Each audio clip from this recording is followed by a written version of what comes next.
Değerli izləyicilər, videonu bəyənib kanala abunə olun ki, hər kəs son xəbərlərdən anında məlumatlansın. Müğənni Zemfira İbrahimova toyda oxumaq qadın sənəti deyil, deyən əməkdar artist Mətanət İskəndərlinin fikirlərinə münasibət bildirib. Xəbər verilir ki, sənətçi həmkarının fikirləri ilə razılaşmadığını bildirib. Zemfira bildirib ki, onun anasının da gözəl səsi olub.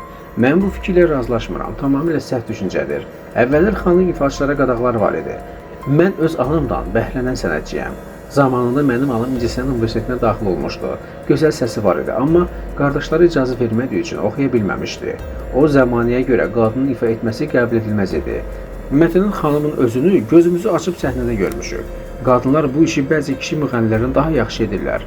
Ağır sənətdir, bəli, amma öhdəsindən gəlirik.